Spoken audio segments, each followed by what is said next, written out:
Hey guys, stay-pationt here with my full Platinum Trophy guide for The Inner World. This is a point-and-click adventure that can be finished in just 2 hours, and it has 2 stacking Platinums available if you play the North American and European versions.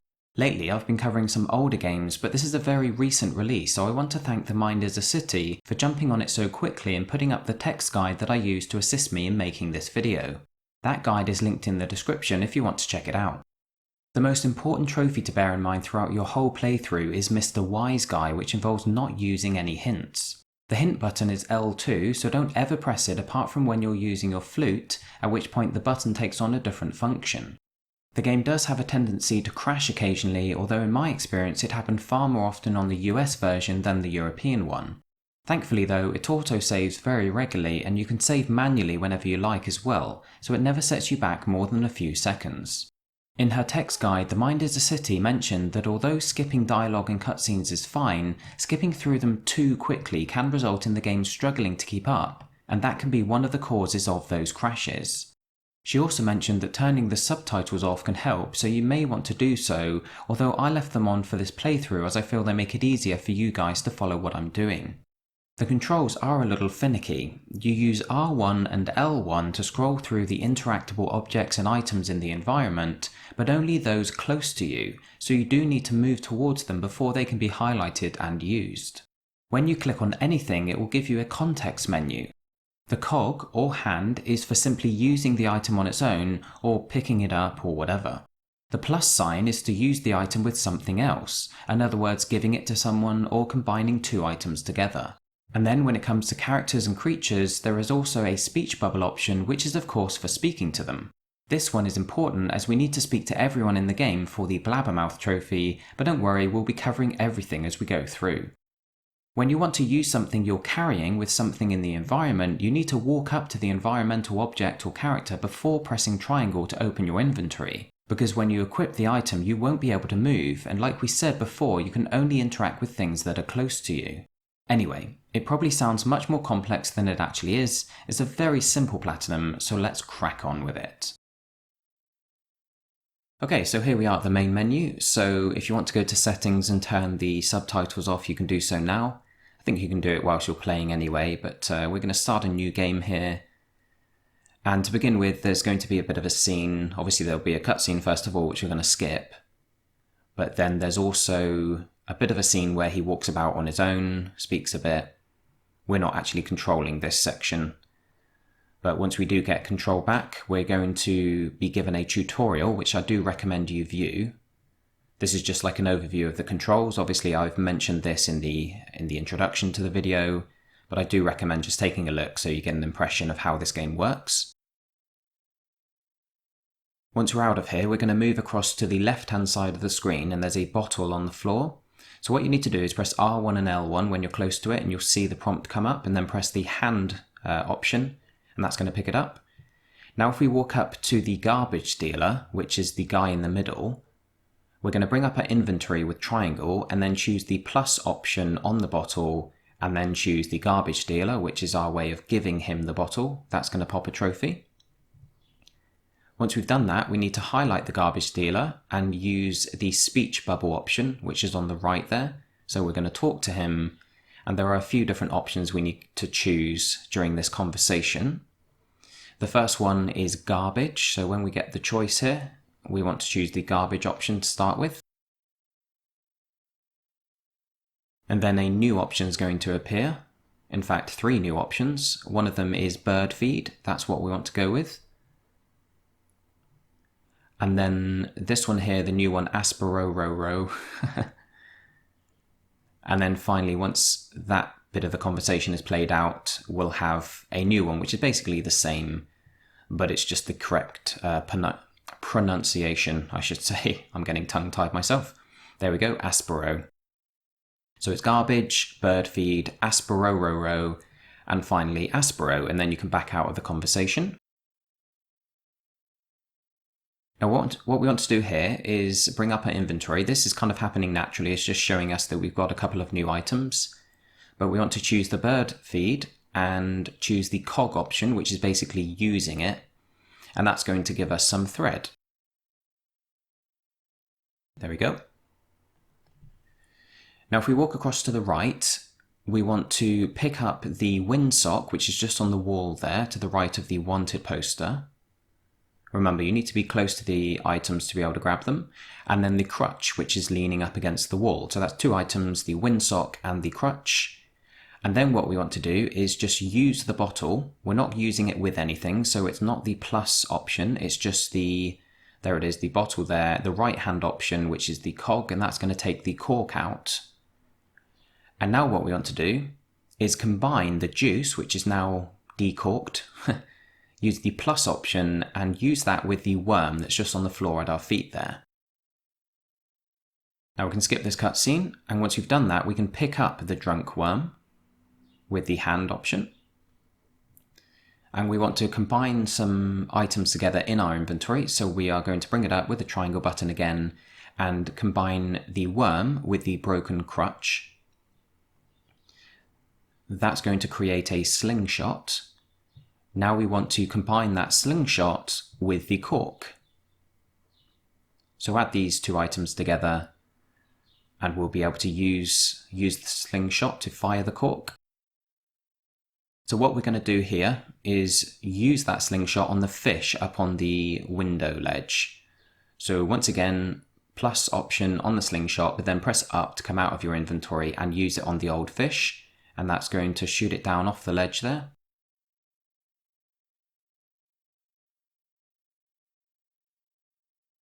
Now what we're going to do is try and use the windsock from our inventory with the pigeon.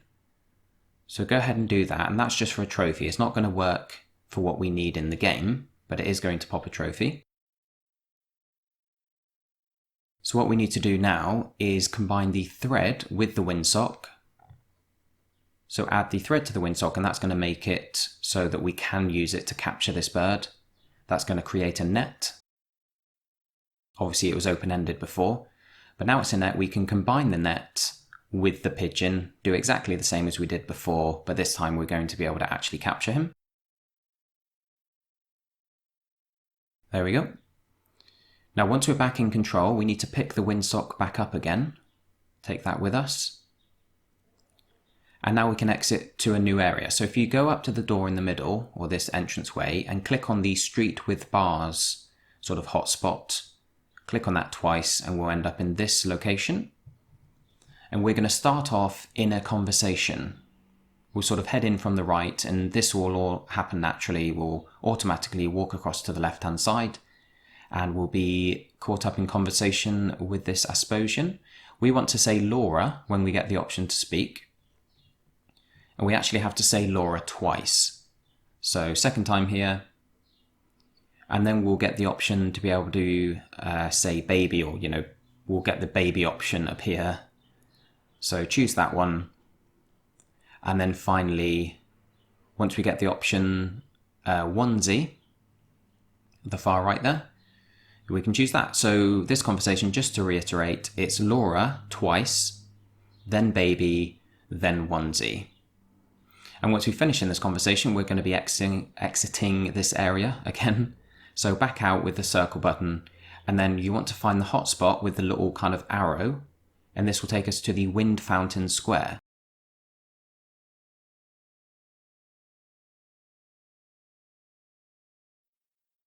So we have someone in prison here, as well as a guard at the top, so we're going to go up the stairs and speak to the guard first of all. And this is just to make sure that we're speaking to every character in the game, so we can pretty much choose any option we like. When they show up there, just choose the first one if you like, and then we can back out of the conversation. So just press circle once you're done, and that will eventually back us out. And then we can go into the entrance on the left, just to the left of the guard there. So choose the entrance hotspot. And this is a bit fiddly. We need to grab one of these flyers that comes out of this machine. And it's quite hard because of the way the game works. We need to find the hotspot. We can't just press X as soon as it comes out.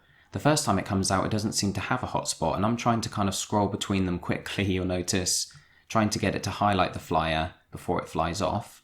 But I think the idea is that it shows you what happens once, and then it gives you the option to grab it the second time, because this will keep this convoy head, or whatever it's called. I was trying to see if I could sort of use the machine itself to get it to print one, but it did eventually on its own. And then it should let you grab the flyer the second time. Then we can exit back downstairs again. Now we want to walk across to the right hand side and talk to this machine. It's called the Sinomat. So use the speech option there. And we're going to say no sin, the first option that we're given. And that's going to drop a mint out of the bottom, the kind of dispenser. So if we back out of the conversation, we can pick up the mint by clicking on the output compartment. Just use the hand option there. Now we can use the mint for a trophy, but we will need a second one. So go into your inventory and use the mint, and that's going to give us fresh breath. And then we need to talk to the Sinomat again to get it to give us a second one. So choose the same option, no sin, and then take the mint again.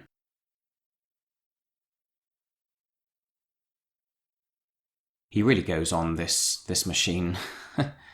Goes on and on. Anyway, grab the mint out of the output compartment, and then we're going to exit back out the way we came in, down the bottom of the stairs here. So remember, use the R1 and L1 buttons to find the exit and make our way out. Now we also need to head back to where we started, which is all the way to the far right of this area, to the back street. So choose that hotspot and we'll end up back in the starting area. And once we're here, we're going to be using the flyer to pick up the fish. So walk up to the fish first, remember? And then we want to use the plus option on the flyer and then scroll up and use it with the fish. That's going to kind of wrap it up and allow us to pick it up.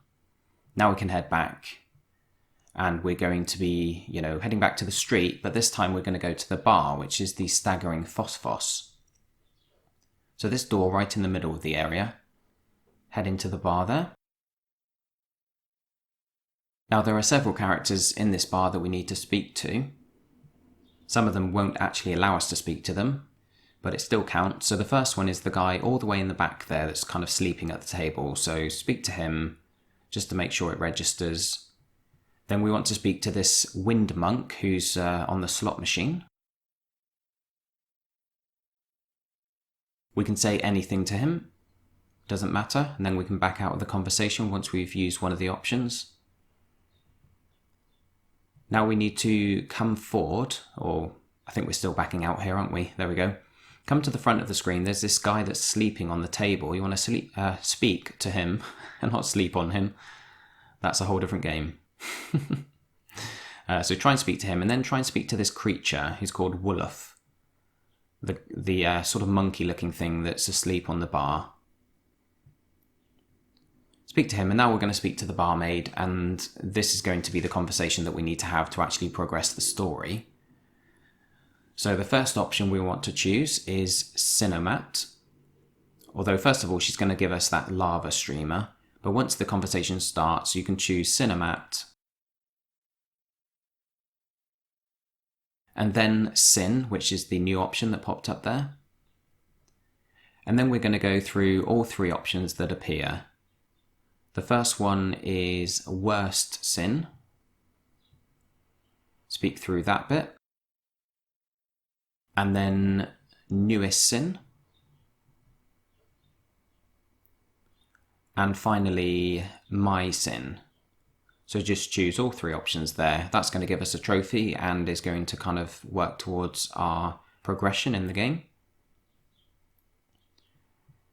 Now what we want to do here is back out of the conversation, which is going to, we're going to need to press circle several times because there are different kind of tiers of that conversation. Now what we want to do is walk up to the wind monk at the slot machine, and we're going to use the wrapped fish with the monk's swivel chair. So this chair that he's sat on here, use the fish, and that's going to kind of lubricate it. And then we want to grab the loose thread that's sticking out of the back of his robe, I guess it is. That's going to spin him round and take his clothes off. And it's also going to give us an item that we need for later. Now what we want to do is there's a gumball machine just in the back there. I moved out of the way so you could see it. We want to use the mint with the gumball machine, or the bubblegum machine, whatever it's called. It's going to act as a coin, basically. It's the same shape, so it's going to give us some gumballs. Or marbles, I should say. Now we can exit, so come across to the left and choose the leave bar option.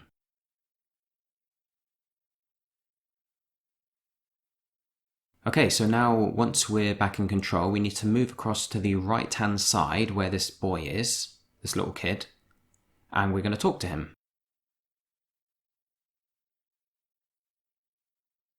Now we need to use the map option twice.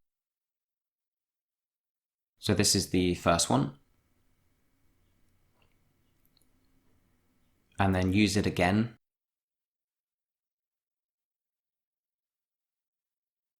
And then finally, we can use this new Basilian's Treasure option. And then that's going to be the conversation done, so we can back out of there.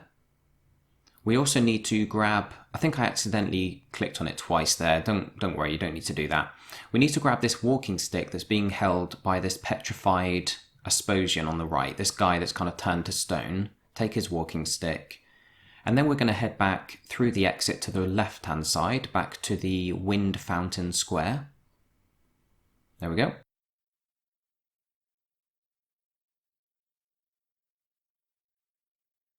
So what we want to do here is walk up to the guard again. It's a bit of a cutscene. But we want to use the doll that's in our inventory with the guard, and he's going to kind of think that it's someone else. I'm not going to kind of discuss any story-related stuff in case people don't want to know, but that's going to get him to stand up and salute, and now we can grab his lunchbox. So once he's distracted and he's facing away, just grab the lunchbox nice and quick. Now what we need to do is go and speak to the arms. So this guy that's kind of behind the prison bars, we're only going to have one option to begin with, so just say incarcerated, or choose the incarcerated option, and then the tailor option, and then the onesie option.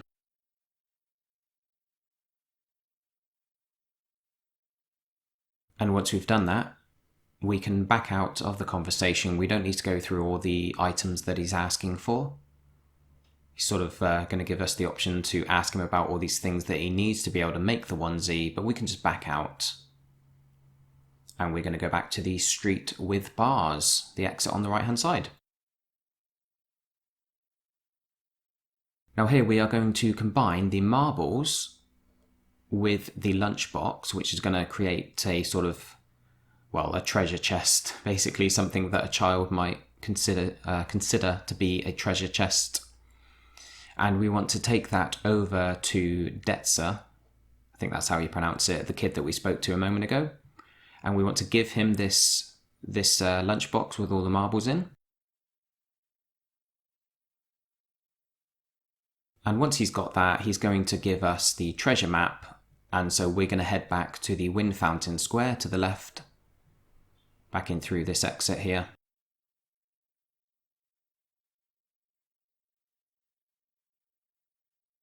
Right, so it's time to go and talk to the Cinemat again. So if you head up the stairs and then to the right, we need to speak to the machine. So choose the Cinemat option, or the hotspot there. And we need to say Ottilie's Sin. Sorry, I was getting a bit behind there. Choose the Ottilie's Sin option. That's the barmaid that we spoke to. Now we can take the needle off the floor. So pick up the needle down by our feet. And now we've got everything that we need for the tailor to be able to make the onesie. So we're going to head back down to the arms here, or, they're called tailor now. And we want to, actually I chose the wrong option there. We need to go to our inventory first.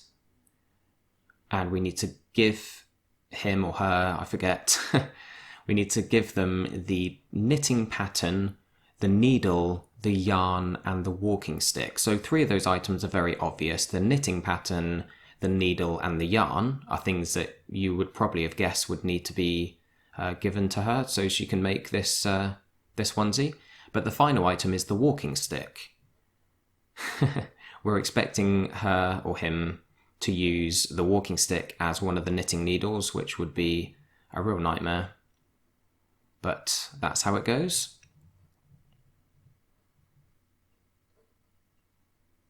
So that's nearly everything, I think. One last thing, yeah, the Cinematic needle. So when I started this, I was going to, I clicked on her by mistake and chose the plus option. But just go to your inventory and do it that way. You could probably combine her with something from your inventory, I'm not quite sure. But I don't know if it would work that way. There we go though, we're going to be given the onesie, which we can now take back to the Asposian near the bar, the one with the baby. So if we head back to the street with the bars, we're going to give the onesie to this woman here. She's referred to as just Asposian, there she is. She's pleasantly surprised, she wasn't expecting you to actually come through.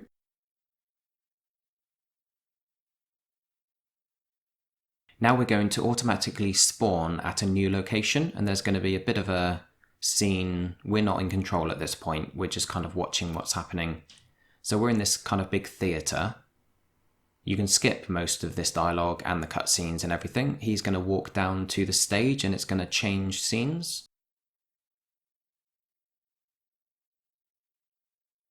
There we go, we're not quite in control yet.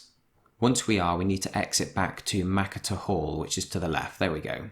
So as soon as you've got control, just head out the left exit, and that's basically just going to take us back to where we were at the top of the theatre. Now we need to make sure to speak to the guy that's sleeping in the top left. So walk a bit closer to him so that you can highlight him. And then he's called Logue Guest. So have a chat with him. He's not going to say much, but just make sure that it registers. Now we're going to use the control panel. And here what we need to do is set the scene on the stage. The R1 and L1 button changes that dial on the right hand side, and the left analog stick moves the lever to different numbers. What you want to do is leave it on the green option on the dial and move up to number 4. So it's green 4. And then if you press R1 to move to the blue section, we're going to put that to number 4 as well. Now we're going to skip the purple one because apparently if you do them in that order it can mess things up. So jump across twice to the orange section on the dial with the R1 button and put that to number 3. And now we can scroll back with L1 to the purple one and put that to number 3 as well. So it's green 4, blue 4, orange 3, then purple 3. Do it in that order. It's probably fine doing it in the other order, but some people have said it causes issues and doesn't pop the trophy. But there we go. Once we're back at the top, or once we're in control here, we're going to go back to the stage, which is this kind of hotspot right in the middle of the screen. Now we can use the thumbs up, which is on this cardboard cutout in the middle. I guess it's like a wooden cutout. And that's going to reveal a secret passage which we need to go through. So find the secret passage hotspot and head down there. We've got our little hedgehog friend coming after us.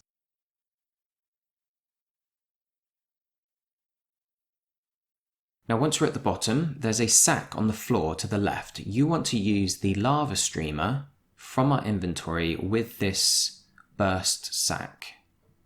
Combine those together.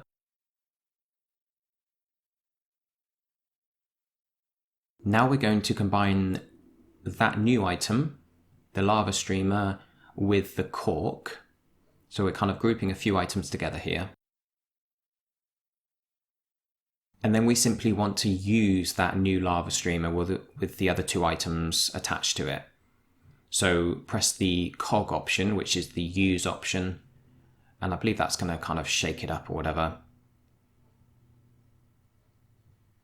Now we want to use the control desk, just to the left here.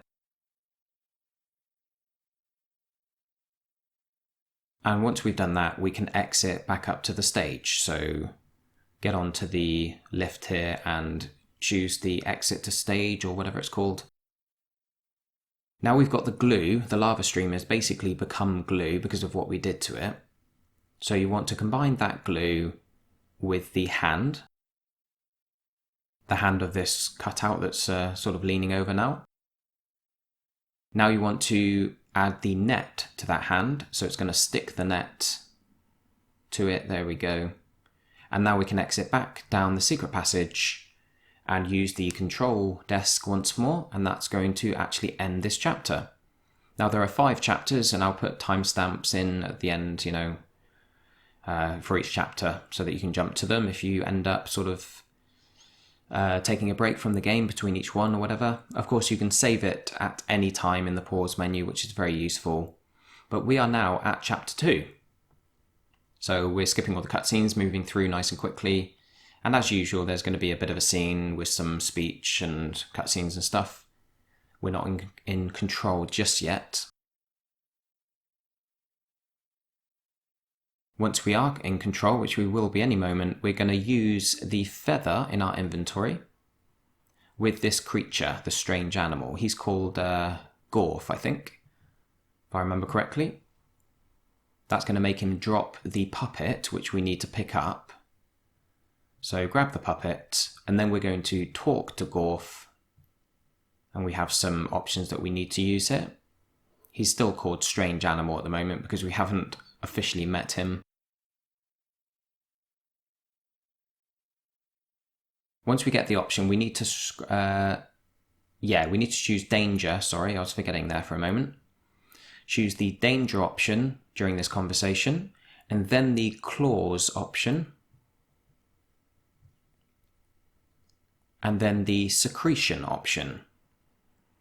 I don't think it's the end of the world if you choose the wrong options during these conversations, but we're just kind of showing you the most efficient and fastest way of doing everything. Now on the left hand side, if you scroll through with the R1 and L1 buttons, you'll find the helmet. We need to pick that up, and then we're going to go into our inventory and use it, which is going to put it on our head. There we go. Now we want to use the tree on the left hand side. So find the hotspot for the tree itself and just choose the cog option for using. That's going to make one of the fruit drop down, but it's going to break on our helmet. So we need to give it a soft landing. That's going to pop a trophy as well though. So what we want to do here is combine the puppet in our inventory with the bush on the left that's at the base of the tree there. So combine the puppet with the bush, and then we need to use the branch that we've just found, the thorny branch, on the hole in this tree just behind Gorf, in the hollow there. Okay. Now if we walk over to the right, the mouse is going to run out and get caught in that thorn. So we can go back and we want to pick up the tumble mouse. And then we're going to combine the helmet with the mouse to make it a soft landing for when we grab the fruit again. So add those things together, it's going to pop the mouse on top. There we are. Now we want to use the helmet to put it on again. And you've probably guessed we're going to go and use the tree on the left hand side again. And the fruit is going to drop on our head and not break. So use the tree, give it a swift kick, and we've now got some tree fruit. Now we're going to try and use this fruit with the traps. So walk over to the right where the traps are and combine the fruit with the traps. There's a lot of trophies for getting things wrong basically, and that's one of them. Attempting things that don't quite work. What we need to do is combine the fruit with Gorf's claw. That's going to pierce some holes in it. So go ahead and combine the fruit with the claws, and then we're going to do the same thing again with the traps. Just throw the fruit onto the traps. And that's going to take us to a new area.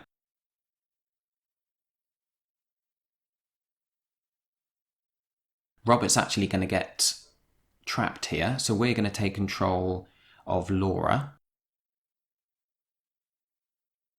I think she's called Laura. I forget these things sometimes. So there's a bit of a conversation going on. Once we're in control, we need to talk to Robert a couple of times. You'll notice when it's back on screen, you'll notice that the rope that Robert's hanging from has got a hook holding it in place, just on that kind of ledge above him. Now, every time we talk to Robert, it's going to basically result in a series of events that will cause the hook to loosen. This monk's going to be firing arrows at us. And there's quite a bit of a cutscene after every time we speak to him, but eventually you'll see that hook, will kind of loosen a bit. Then when we speak to him again,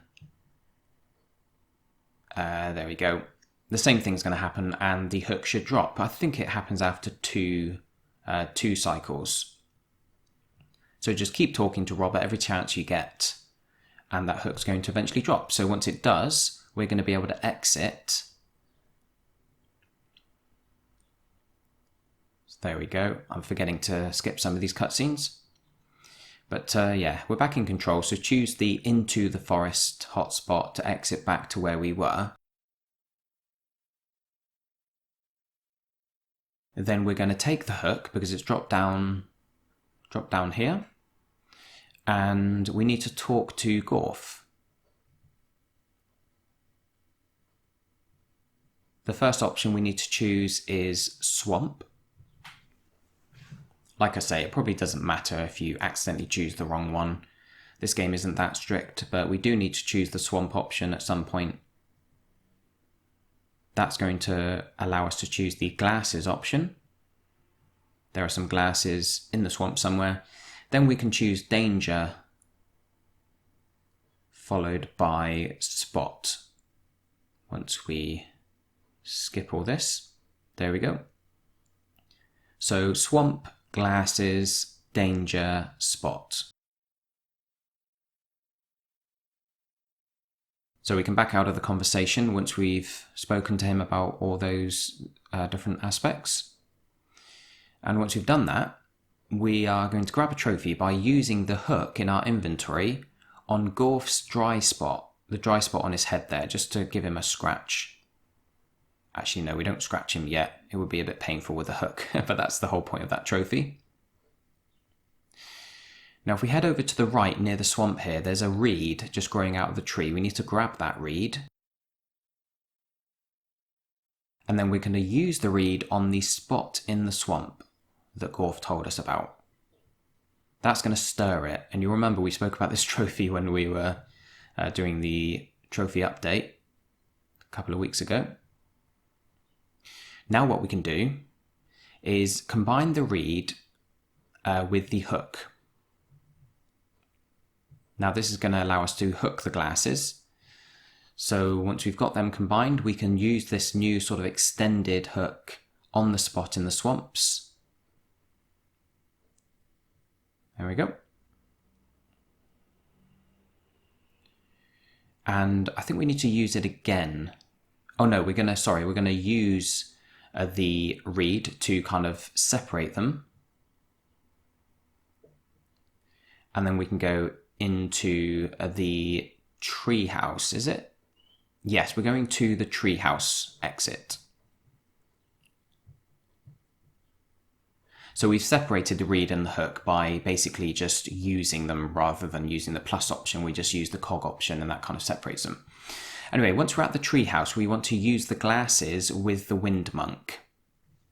Just trying to catch up a bit here, guys. Sorry about that. So that's going to pop a trophy. If we try and use the glasses on the wind monk, and then we can go back to the forest. We were only really there to get that trophy out the way before we use the glasses, because I don't think we can get them back afterwards.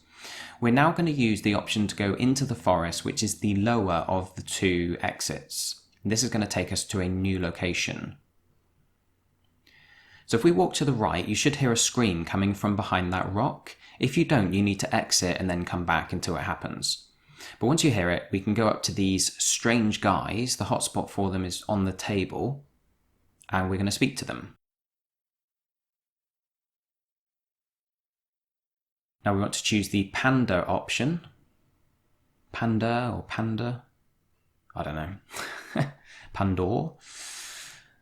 Once we've played that one out, we can choose the colleague option, which is a new one there.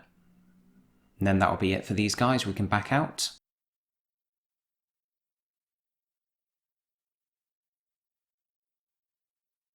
Quite a long conversation this.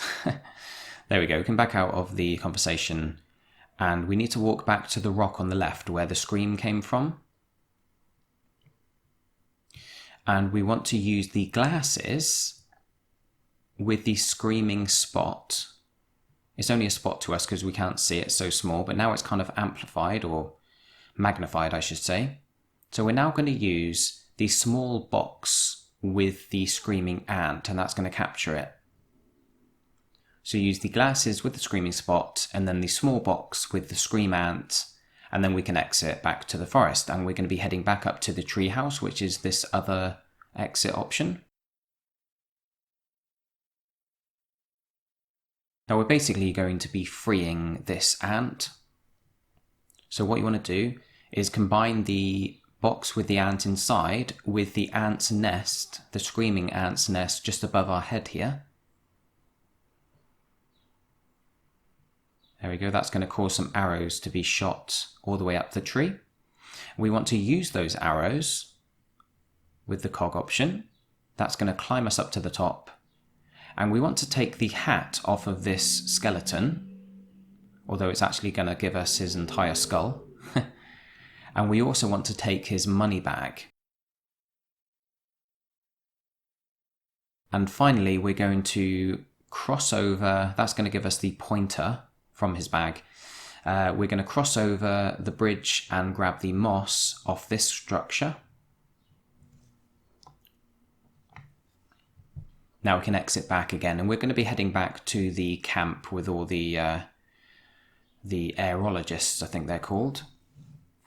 So use the only exit in this area, and then use the bottom exit into the forest, and that will take us back to the camp. Now we're going to give these aerologists the skull. So walk up to them, and then choose the skull, choose the plus option, and give it to these guys.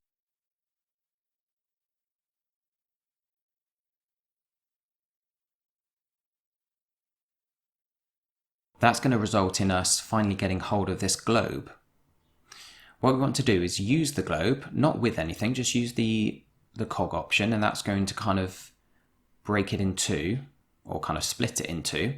We want to combine the moss with the globe now.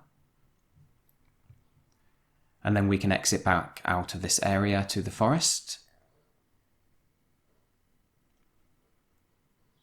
There we go. Now if we walk across to the left-hand side of this area, past Gorf, you may have noticed there are some like skid marks on the floor. We want to combine the hook with the skid mark. That's going to kind of scratch it up and give us access to some sand. So now we want to use the globe with the sand stream. And then we have two halves of the globe. One of them is referred to as empty. We want to walk across to the swamp just behind Gorf, and we're going to combine the empty half of the globe with the swamp. And then we're going to combine the two halves together again, so creating the full globe. In fact, it's not going to create the full globe, it's going to mix the different materials, and that's going to create mud. Okay, so now we can go back to the camp, so through the into the forest exit on the bottom right. And from here we're going to be using the reed that we picked up. So if you make your way to the back of the area where this machine is, you want to combine the reed from your inventory with this tank opening on this red kind of can. Now we're going to combine the mud, or the globes here, with that same hotspot, the tank opening, and that's going to put the mud inside. Now what we want to do is use the machine twice. If you find the machine hotspot, use that twice. I believe it's twice. It might be different for you, but basically you want it to say that it's pointing towards somewhere into the forest. So the second time you do it, she'll say, now it's aiming somewhere into the forest. That's what you want. And once it's there, we can use the trigger on the floor, this kind of button next to the machine, That's going to fire out a paper aeroplane. There we go.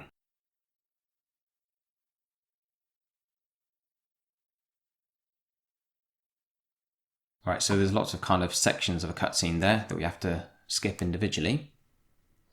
Now we are going to combine the hook with the reed. Once we've skipped all this, sorry, I'm getting a bit ahead of myself. So once we're back in control, combine the hook with the reed, and then combine this new sort of extended hook with the pointer, which is going to make it even longer. So they're the only two items in your inventory right now. So just add them together. And then this new item we are going to use with the mouse. I think I tried to use it from here, but I was too far away. So this is a good example of having to move closer to items, even when you're combining them with something in your inventory. So walk nice and close to the mouse, and then combine that one item from your inventory with this tumble mouse. Now we can exit back to the left into the forest. Now once we're here, we are going to pick up the arrow that's dropped down. And then that's actually all we're going to do in this area. We need to make our way back to the camp. Or the forest as it's referred to. Both areas are referred to as forest, which is a bit confusing. Anyway, once we're here, we can walk up to the machine again and combine the arrow with the machine exhaust, which is just above it there. That one there, the exhaust pipe. And again, that's the one and only interaction we need to make, or we need to have in that area. We're going to exit, and then we want to make our way to the tree house again. So back to the forest and then back to the tree house. There's a lot of back and forth during this game.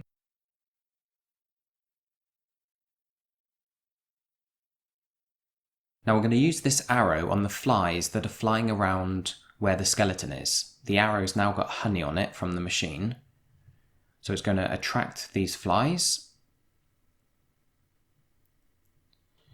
And now what we want to do is use the mouse from our inventory with the ear trumpet next to the monk. Now this is one of the occasions where we don't need to be right close to the ear trumpet because we're going to throw it. I mean, we can't walk up to it anyway. So combine the mouse with the ear trumpet, and then we're going to exit back again.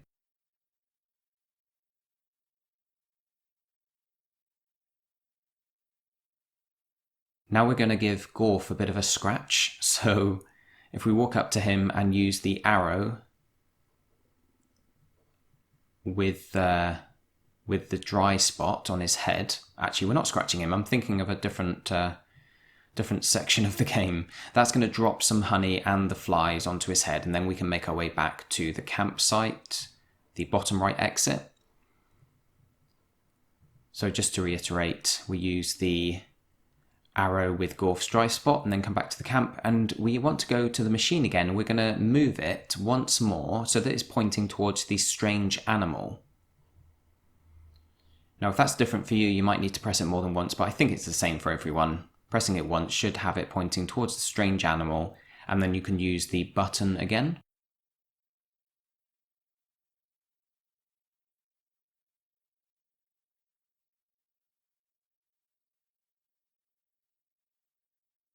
Bit more of a scene with these guys hopping about, getting all excited. Now we can do it once more, move the machine yet again.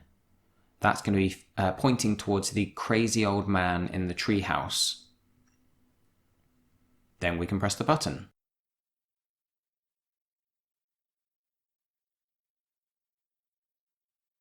Hurry up. These guys crack me up.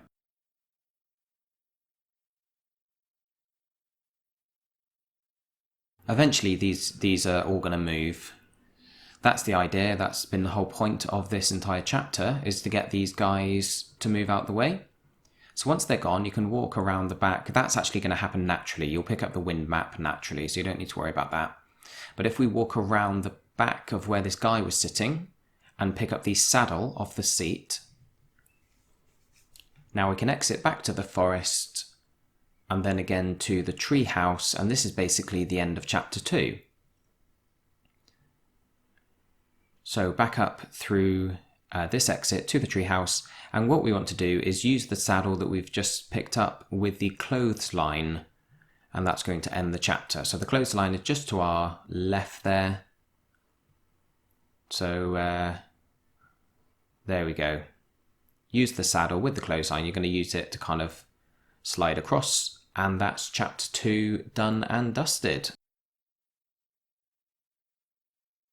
Obviously there's a bit of a scene, but eventually we'll get the trophy for it. There is a trophy for each individual chapter, along with all the missable stuff as we go through.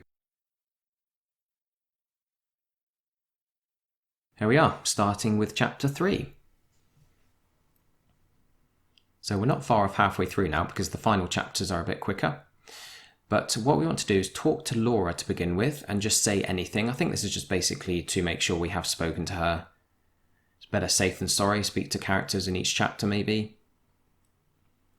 Now what we want to do is take the ladder from the back left there, just near the wall.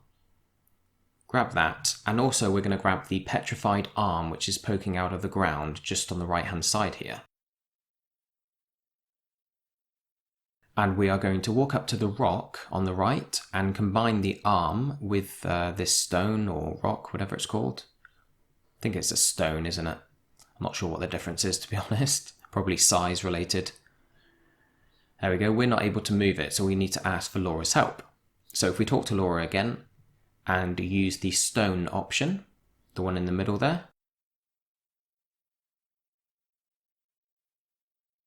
Now we can walk to the right, back to where the stone is, and we want to use the ladder rungs with the spot under the rock. Oh, it's changed to a rock now, it's no longer a stone. But use the ladder rungs, don't use it with the rock itself, use it with the spot under the rock.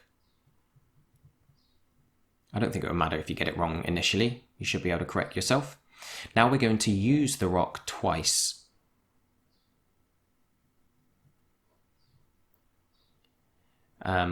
Yes, I believe we used it twice there. I wasn't watching for a moment.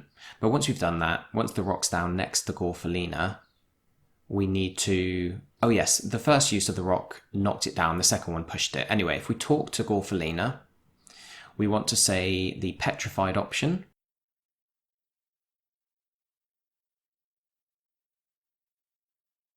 Then the stone option, we're basically wanting her to move across to the stone. We are giving her like a new perch to sit on because we need access to the thing that she's sat on at the moment.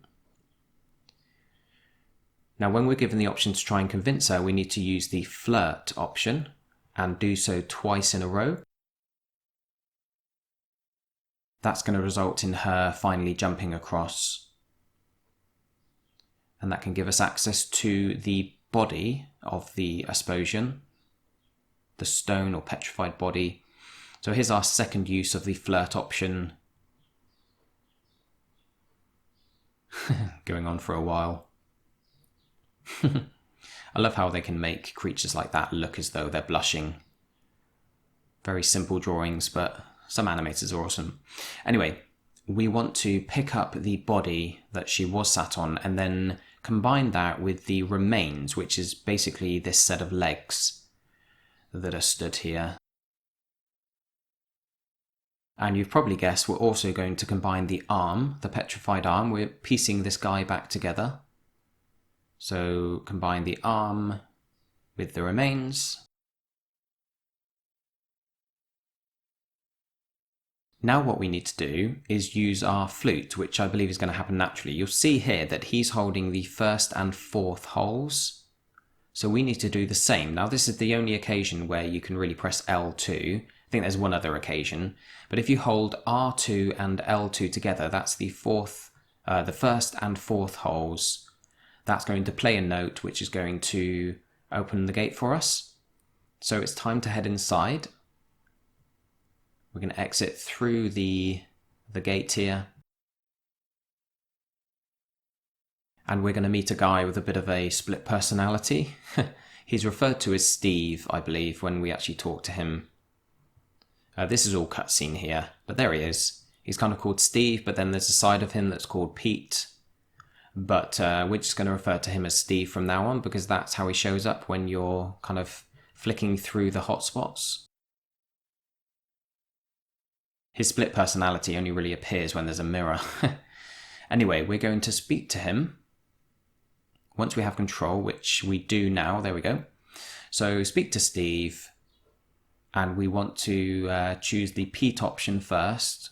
Pete's the guy in the mirror there.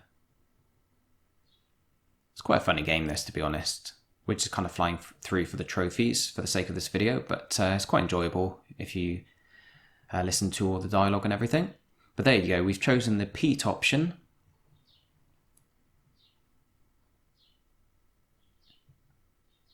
Then when it adds some new options, we want to choose Song.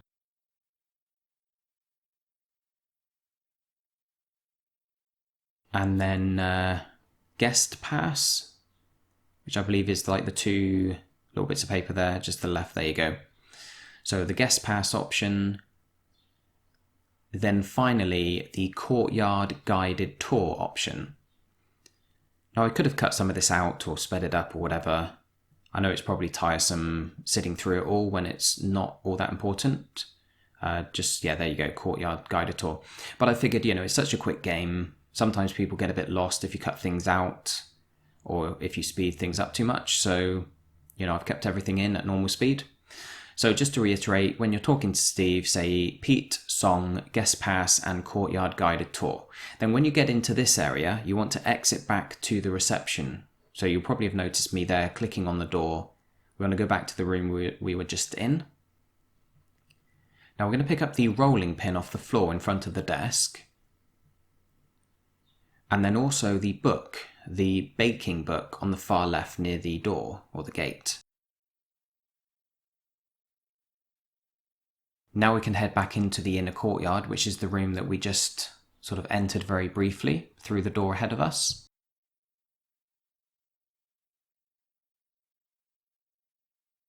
Now we're in here on our own. We want to take the jump rope on the right hand side of the screen. And also pick some flowers from the Nodtarine flower bed. Right in the centre there. Just pick some flowers. We also want to grab the gold carpet, which is kind of this sort of rug that's leading to this door. And finally, the mushrooms that are growing out of the right-hand side.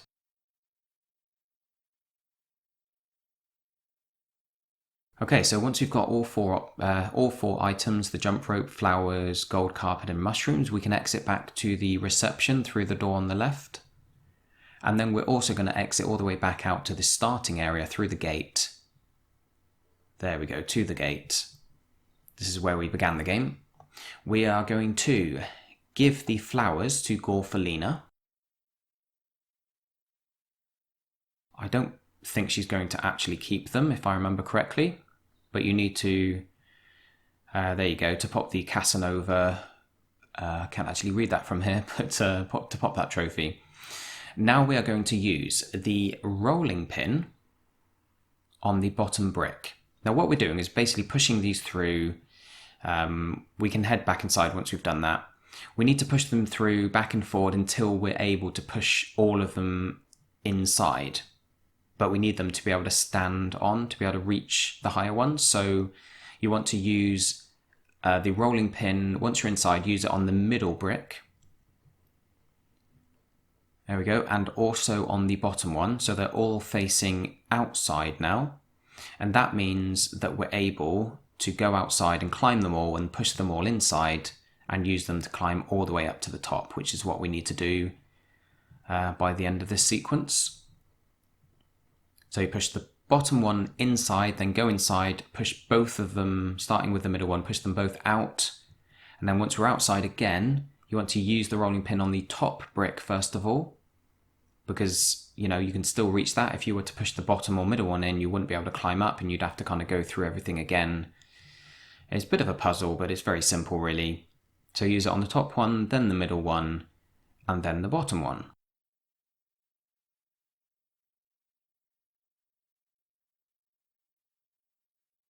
There we are.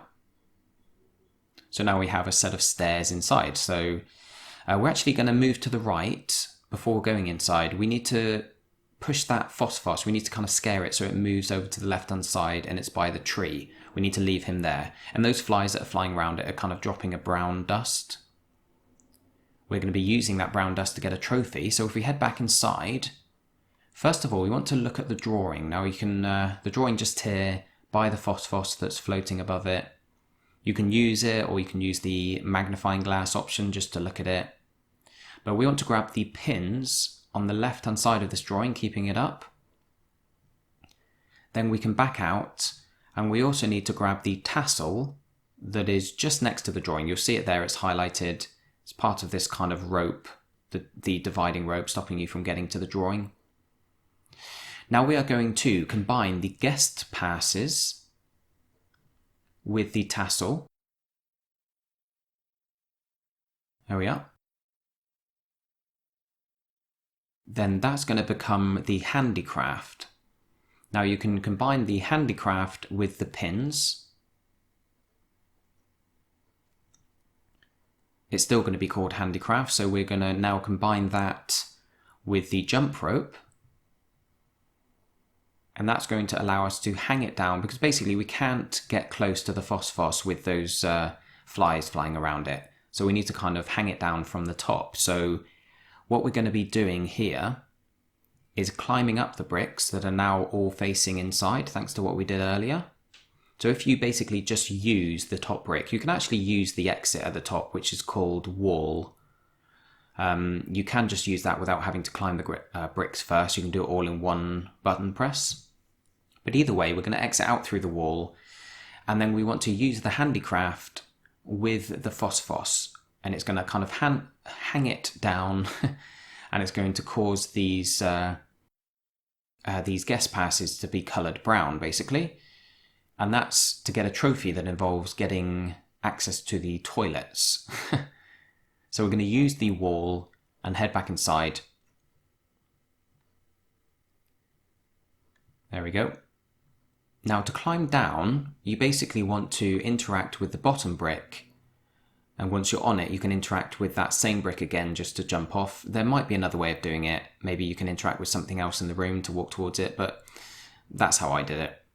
Now we're going to combine sorry, no we're not. We're going to use the handicraft to detach the passes.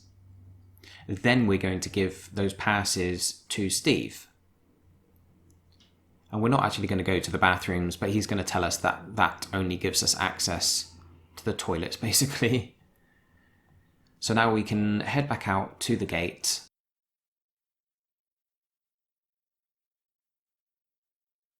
And we're basically going to be colouring those passes gold this time. So walk over to the tree on the left, and you want to hang the carpet on the tree branch. There we go.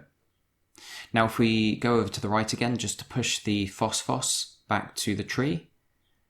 Now as you can imagine, we're going to be heading back into the gate and, connecting the passes to the handicraft again, hanging it down and colouring them gold, because thanks to the carpet, those flies are now dropping gold dust. So if we interact with the wall exit, we'll climb up all in one motion and head outside.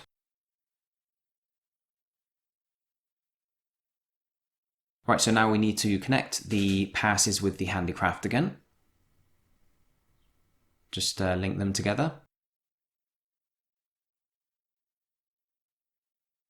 And then we are going to hang it down to the phosphos. So combine it with the flying phosphos. I think that's how you pronounce it, or phosphos, I don't know. There we go, they are going to colour it nice and gold. So now we can head back inside through the wall.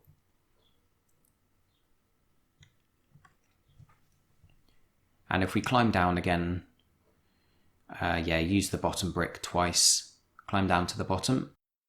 And as you can imagine, we are going to use the handicraft again, not with anything, we're just going to use the cog option that's going to kind of detach the passes.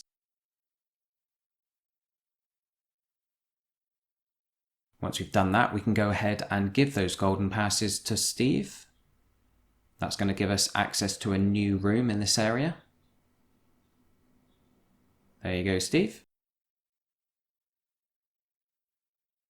And now I think we're going to be automatically taken to this new room. So we're not going to be going through any exits or anything, but we are going to spawn in this area with all these petrified Asposians that we're trying to rescue. That's like the end goal of the game, I think. So we're going to use the flowers with this water basin. There we go, that's going to bring Pete back. So we've got Steve and Pete. Anyway, we want to talk to Steve and use the song option. That's going to cause the crystal on the right that you can see there to drop down. It's going to give us an item we need for later.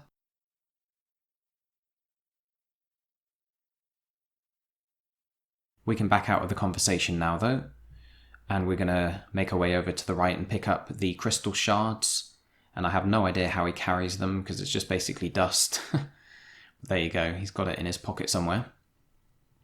Now we want to talk to Laura, and we need to ask her to distract Steve/Pete. So choose that option, Steve, Pete, distract. Now there's a bit of a glitch here which doesn't cause any problems.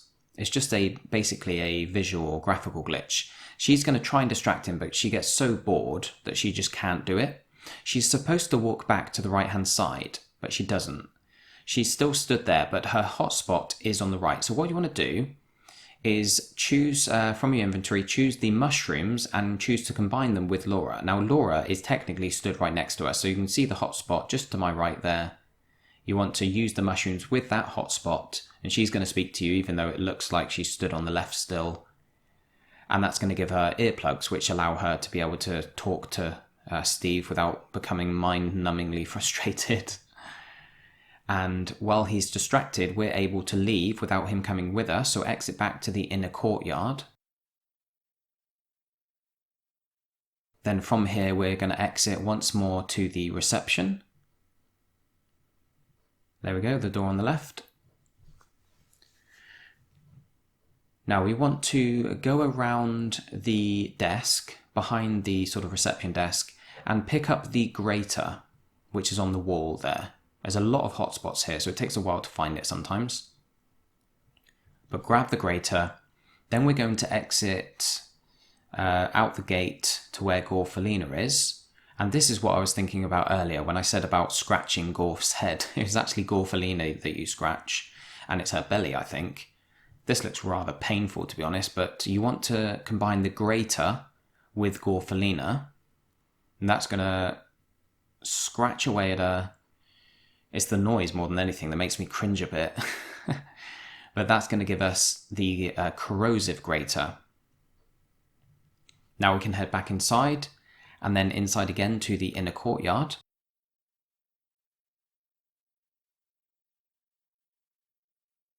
There we go.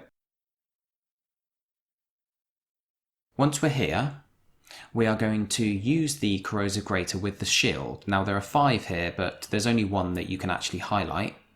It's this one here, right in the corner. That's going to kind of shine it up and take all the rust off, so we need to pick up these rust flakes off the floor.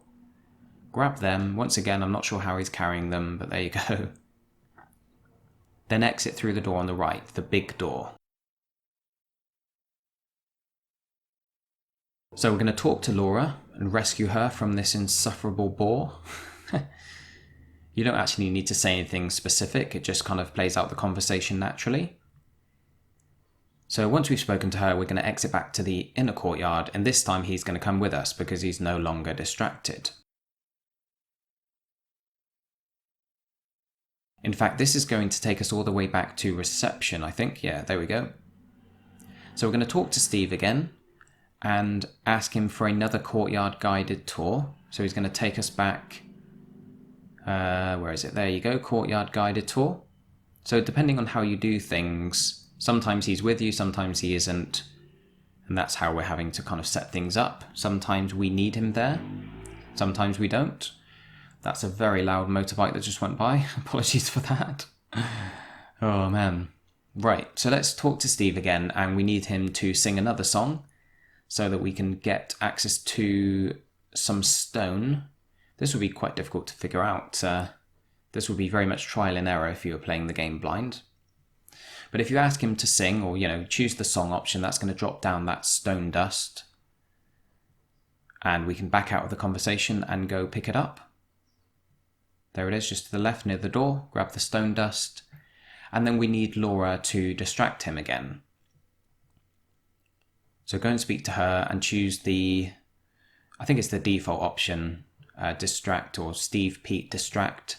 She's going to use the mushrooms again as earplugs. You don't need to give them to her. It happens naturally. And then we can go back to the reception on our own. So out the left-hand door.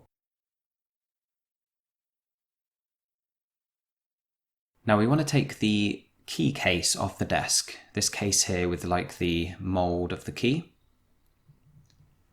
Now we're going to go around behind I think I was forgetting what I was doing there for a second. Yeah, go behind the desk again.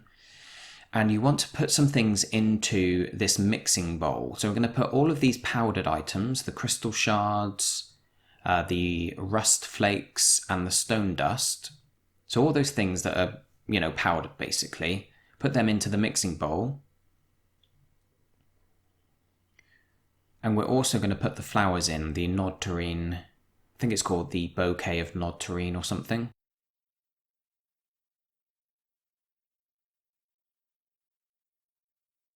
There we go, that's 3 of the items. What's it called here? Yeah, bouquet of nod terrine. There we go, that's all 4 items. So once we've done that, we can use the crank, which is just behind our head. And that's going to create a mixture. There we go, so use the crank. It's referred to as a dough. Then we can take the bowl. And we're going to combine the bowl with the key case. And as you can imagine, that's going to make a sort of plaster cast of the key. It's not plaster, it's dough, isn't it? We're kind of making a key made of bread. What you want to do then is use that key case with the oven. We're going to bake it so it hardens. But we need to turn the oven on first. So you want to take a look at the poster above the oven. Now this is the only occasion where we're going to use the magnifying glass. I think if you use the use option, it's not going to work here. So use the magnifying glass option on the poster, and that's going to explain to us that we need to insult these fire beetles under the oven. So you want to talk to the beetles and then choose the insult option. And that's going to kind of anger them, it's going to heat them up, and they're going to create the heat for the oven. That's going to bake our key. So now you want to use the puppet as a kind of oven glove. Use the puppet on the oven. That's going to take the key out, and then we can head back towards the inner courtyard, or into the inner courtyard, I should say, back to where the other guys are.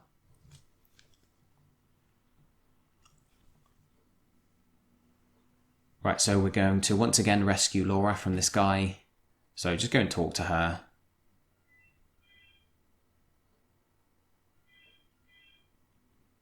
There we are.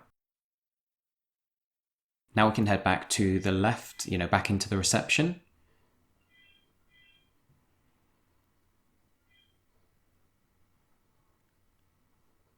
Okay. Now we actually need to go straight back into the inner courtyard. The whole idea of this was to kind of bring Steve back to the reception and then go back to the courtyard on our own. So once we're here and he's not, he can't see what we're doing, we're going to use the key on the big door because we basically want to be able to get into this room without him around. So we can exit through this door now and head into, I think it's called the Wind Chapel.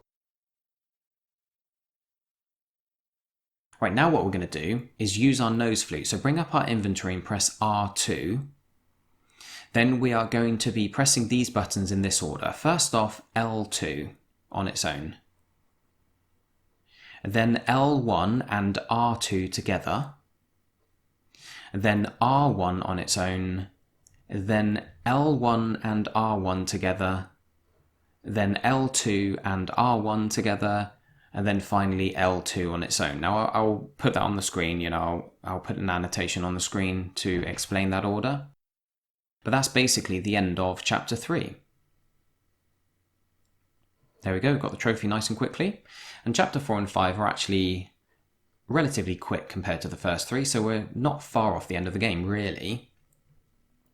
We're going to go up and talk to the guard to begin with, this guard that's reading this kind of instruction manual or whatever, this schematic.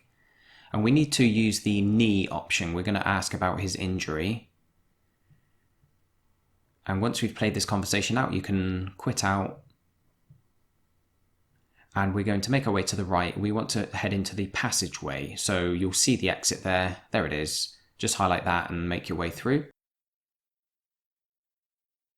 We're going to start off by talking to the parakeet in the cage. And we can just say anything to him. It doesn't matter what we say. Just choose one of the options. Again, this is just like pretty much to make sure that we've spoken to everybody.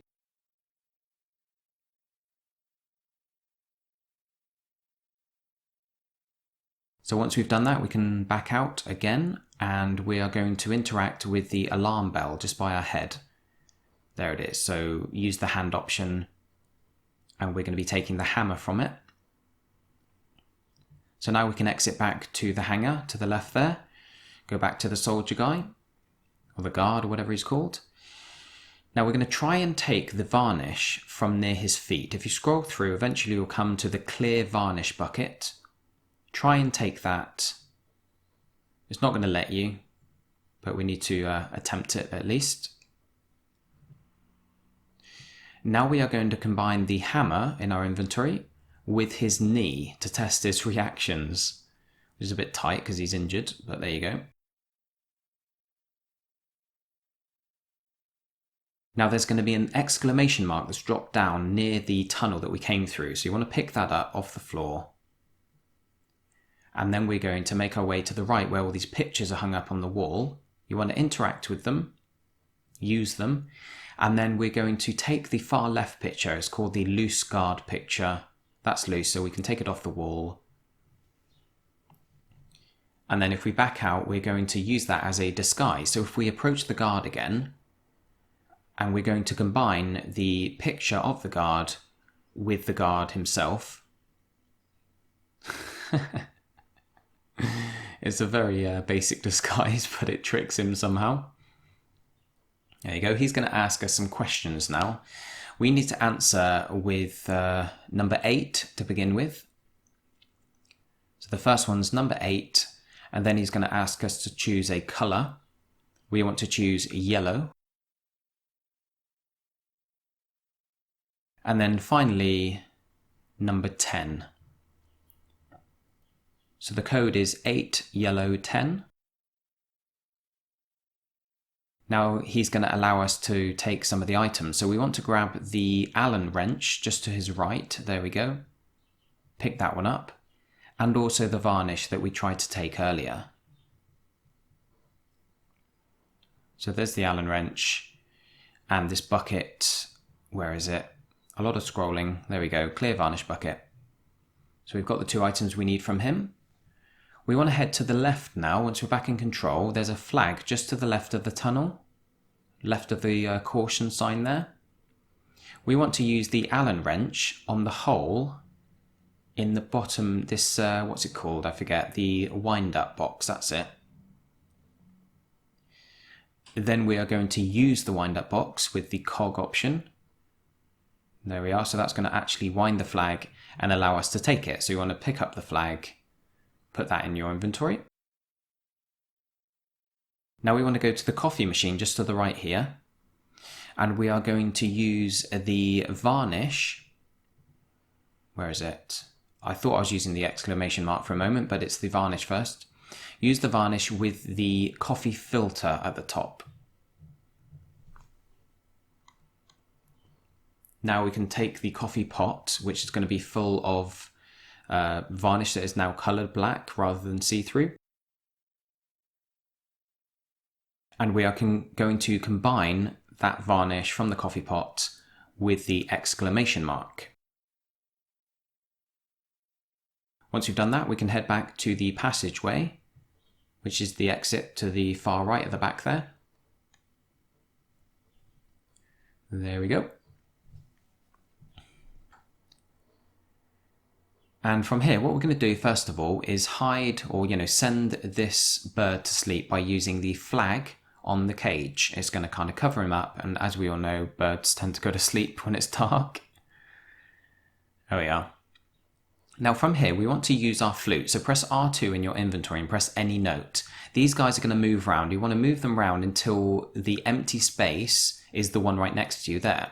Now, if that doesn't work, sometimes, like the first time I played it, I pressed the flute and it didn't do anything. So I had to exit the area and come back, and that solved it for me. So just walk out and then come back in.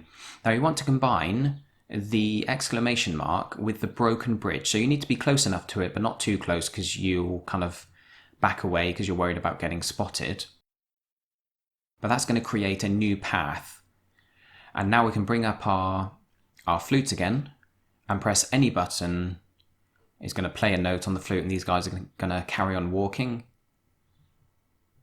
I think it's any button. If some of them don't work, try the other buttons. Maybe that's why it didn't work for me. Maybe it's a specific button you need to press, but I don't think it is. I used R2, I believe. Anyway, from here we're going to make our way through the entrance. Sorry, I got a bit behind there. Make our way through the new entrance, and we're going to try and talk to the guard here. Now, once we've tried to talk to him, we want to use Laura's note on the guard. That's going to distract him. And while he's distracted, we want to walk to the wanted poster just to the left there. And we're going to use the poster from our inventory, the one of the guard, use that with the poster on the wall and swap them. And this is quite funny. He's going to think that he needs to arrest himself, so he goes ahead and does so. But once he's gone, once he's arrested himself and asked us to basically cover for him, we're going to be able to make our way in through this door to the laboratory. Laura's going to be in this room, so we're going to talk to her again.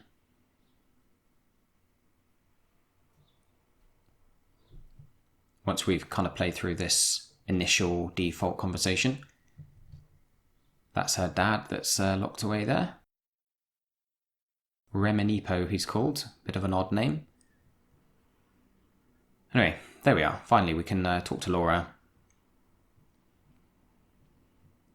And then what we need to do for a trophy is talk to Remenipo in this kind of pod. Talk to him twice. That's once. And once more. There we go. That's going to pop a trophy for us.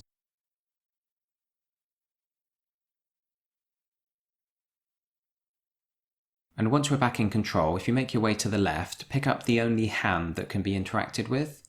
So on this rack here, you've got 4 hands. Pick up the one that's like a fist. And then we can exit back to the hangar.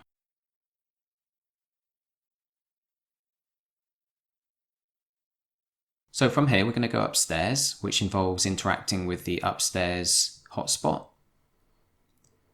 And we're in a new room here. There's a fair bit to do in this room.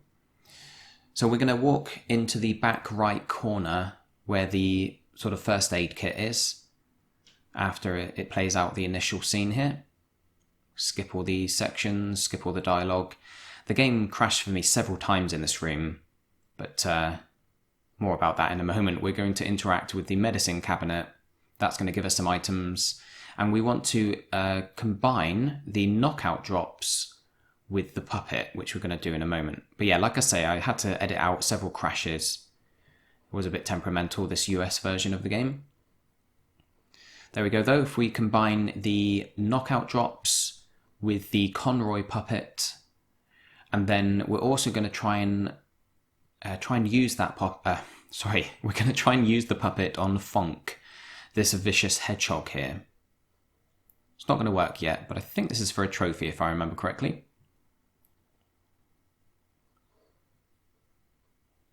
Yes, there you go. So we are going to pick up the puppet again off the floor and also pick up the quills, which I think are the needles that come off the hedgehog.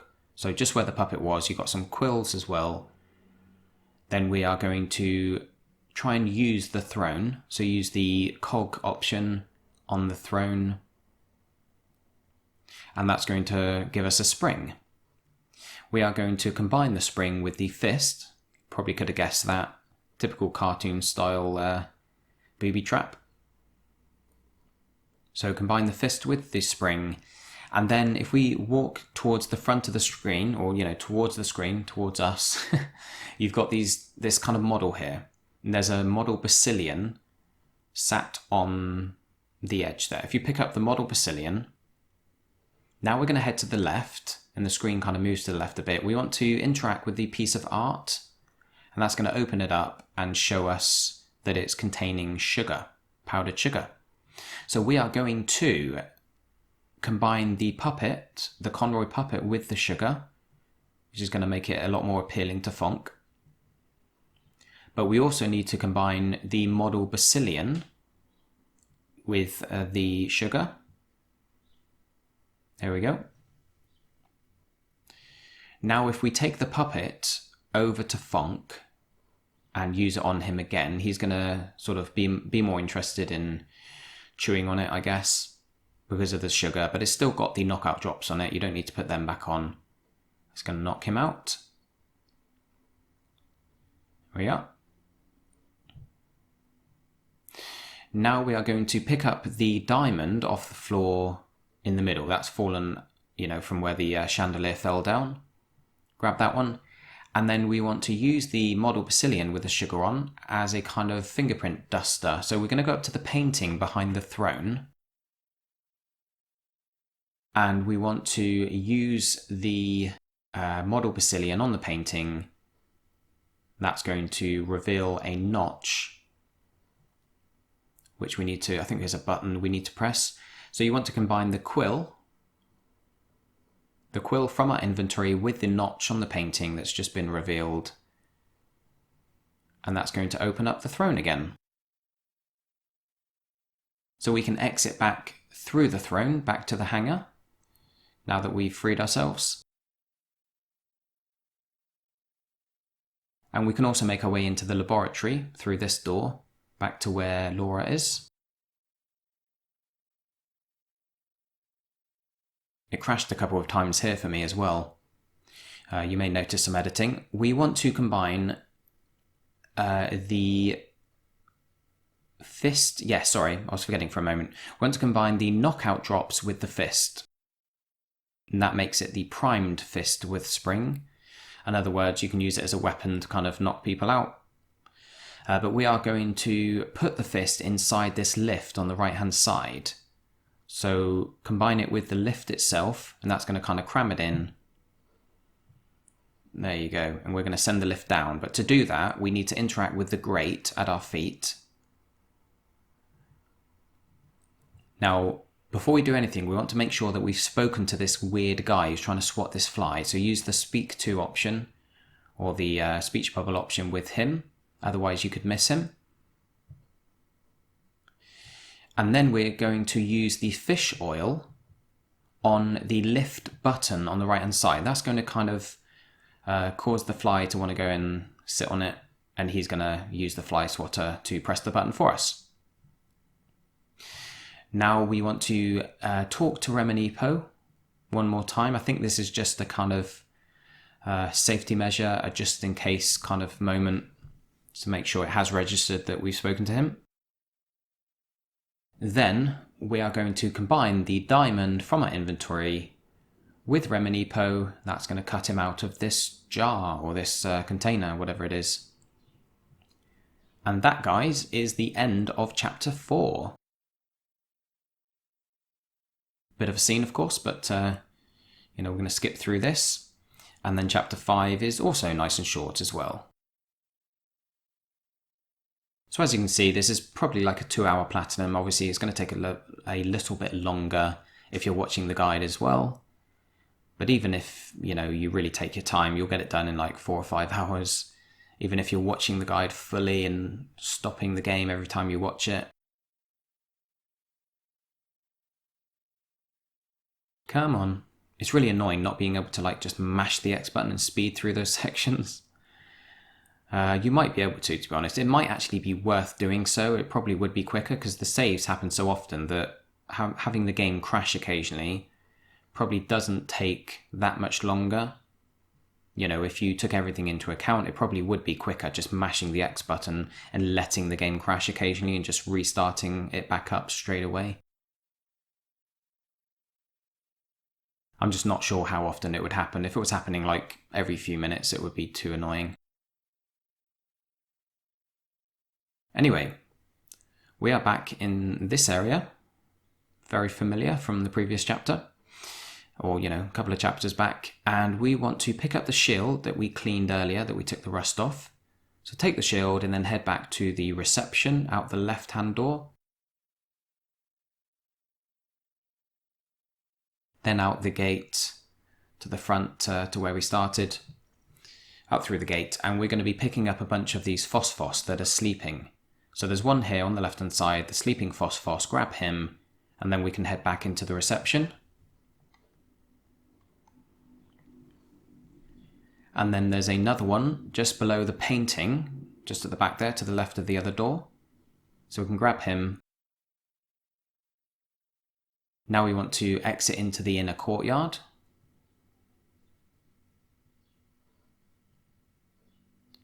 And then once again into the wind chapel. Now this door is changed, the name's changed from Big Door to Wind Chapel, now that we know what it is. There's another phosphos here that we can grab.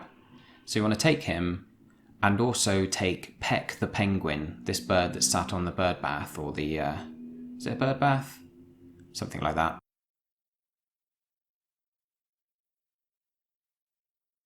Okay, once we've got those two, we can head back to the inner courtyard. Picking up the bird's also going to give us the fish, you don't need to manually do that. But once you're in the courtyard, we are going to use all three of these phosphos on the parachute, the brake parachute, just in the corner on the right there. You're going to place all three of them in the parachute. And then we're going to be using our flute again.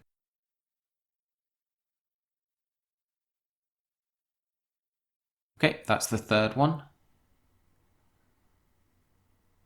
Come on, Robert, hurry it up. Okay, so bring up your inventory, press R2, and then just press any old note. And there we are. That's that sorted. Now what we want to do is use the shield on the flower bed. That's going to kind of stand it in the flower bed. And we're going to interact with it twice so that it's facing to the right-hand side. Or sort of diagonally to the right. There you go. It's kind of facing the eyes of this mechanical creature. Then what you want to do is press the release button on this creature. There we are. That's going to shoot the mirror with its eyes. There we are. And we're going to get a brain from it as well. Alrighty. So now what we need to do is interact with the shield 2 more times so that it's facing the chapel, which is the door sort of straight ahead, basically facing forward, just like that. Now we're going to go back to the reception. I went to the wrong door for a second there. Apologies for that. But we're actually going to the reception, which is the left-hand door. Now we're going to talk to Steve, and we need to use the dynasty option, which is the only one. Fair enough. So choose the dynasty option, then you can back out if the conversation is still open. Yep, you can close that down. And from here, we're going to try and take the mirror. It's not going to let us, but we need to attempt it. And so we're going to talk to Steve again. And we're going to use the mirror option to begin with. There it is, a new one there. Because we tried to interact with it, it's kind of appeared as part of the conversation. So once you've used the mirror option, we are then going to use the new Pete option.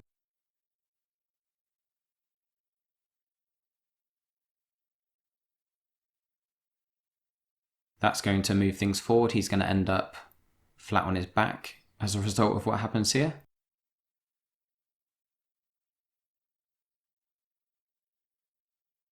There we go. Fair enough. And just to to be thorough, we're going to try and speak to Steve again. I'm not sure that you definitely need to, but we're going to give it a go. Now we want to take the gumballs off the desk out of the bowl there, and then we can exit out the gate to the left-hand side, back to where Gorfalina is. You want to talk to Gorfalina again? Just use any of these options. The Mind is a City is obviously, just being cautious to make sure that the Blabbermouth trophy does pop. Make sure you speak to everyone, not necessarily at every opportunity, but maybe in each chapter. Some of the conversations might not be necessary, but what we need to do here is use the gumballs with Gorfalina.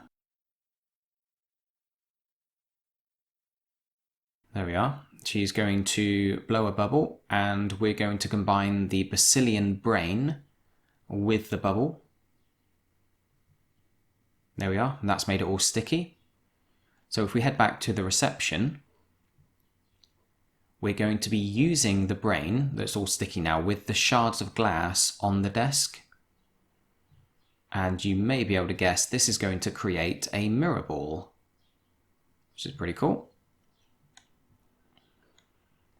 Now we can head back to the inner courtyard and then through the next door as well into the Wind Chapel.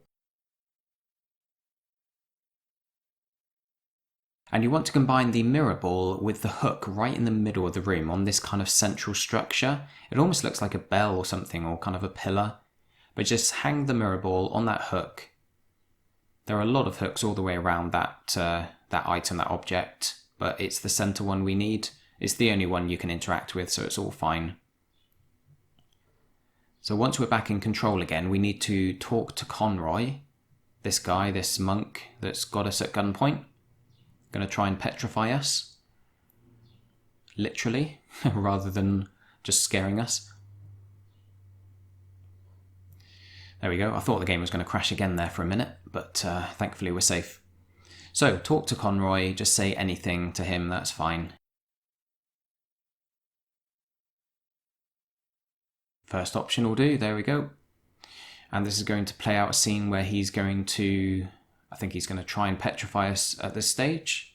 If we back out of the conversation.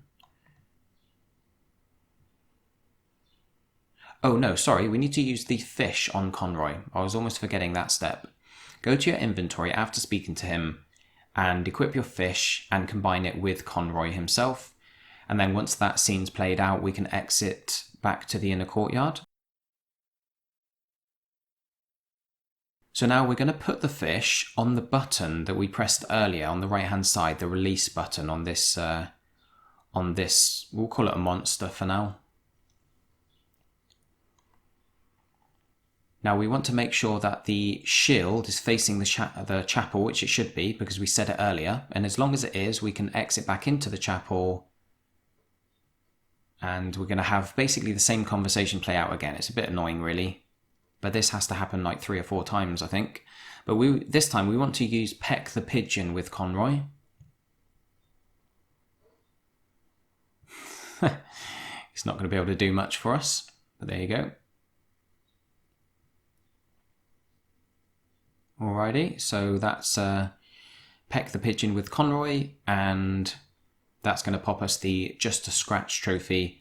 And once again, we are going to just skip all these scenes and exit back to the inner courtyard. And we have to set things up now to be able to petrify Conroy. So you want to take the de-petrifying eyes out of the monster on the right.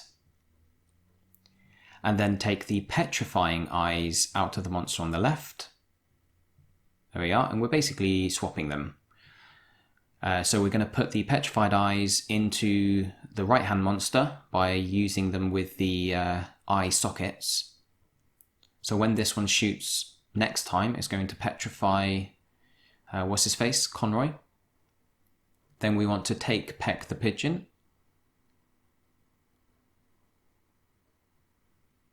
There we are, and then we can head back into the chapel.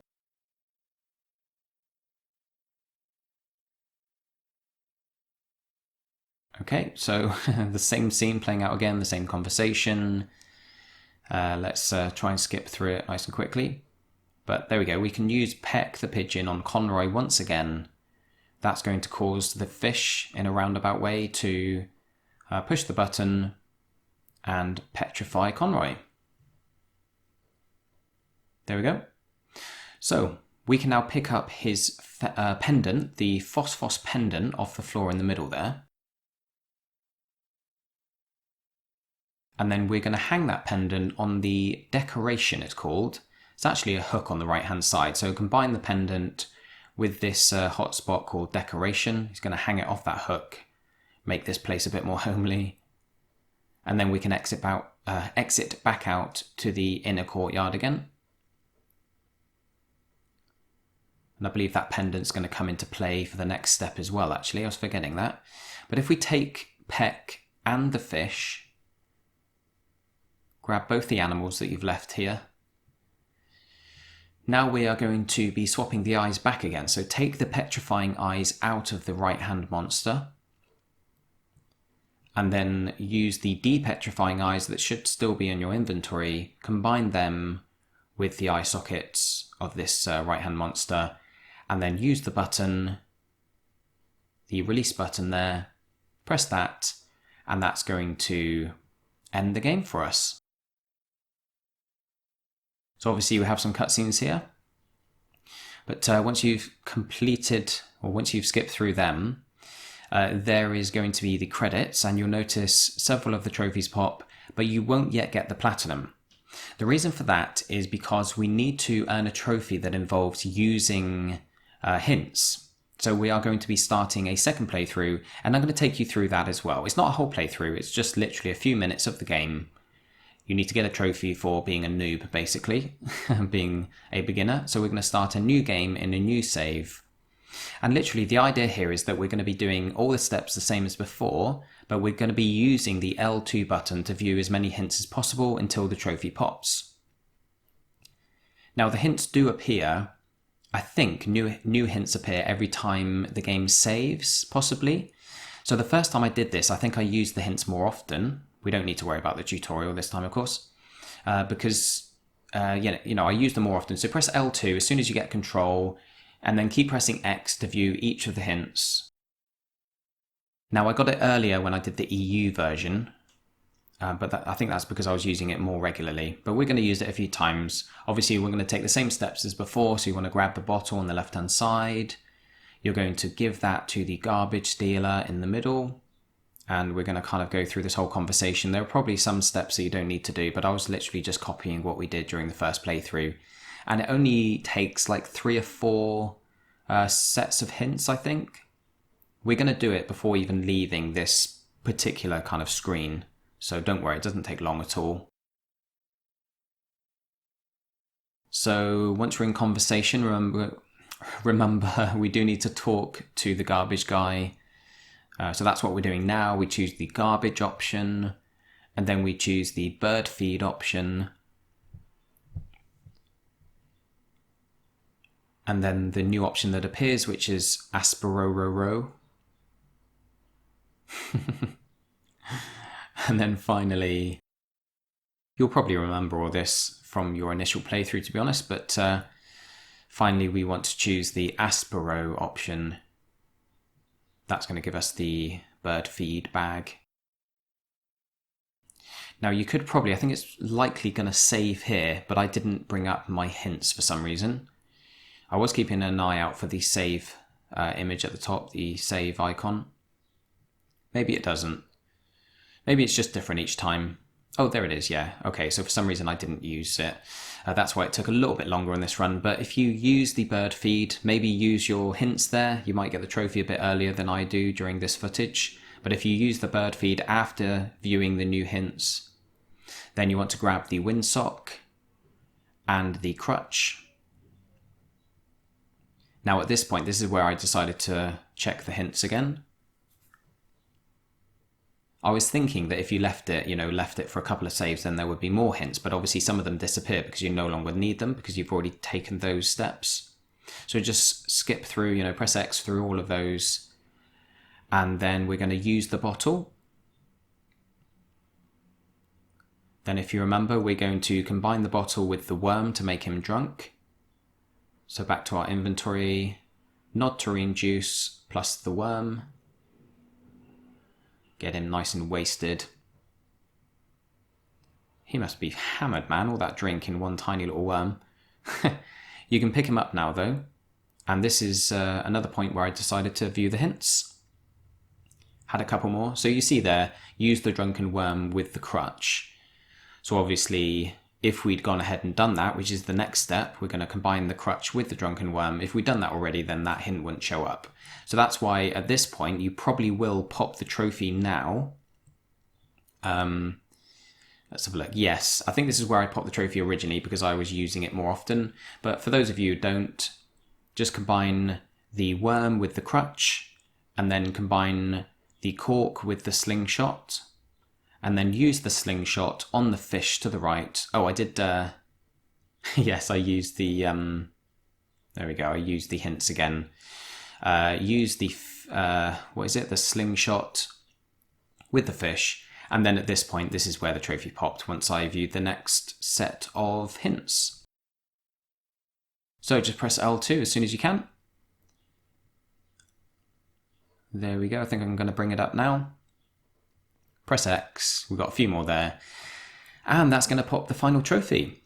So as always, guys, I really hope this helps you out in earning another platinum. There is the platinum that's just popped. And just as a reminder, this does have two separate trophy lists from Europe and North America, so you can double up on the platinum if you have access to accounts from both regions.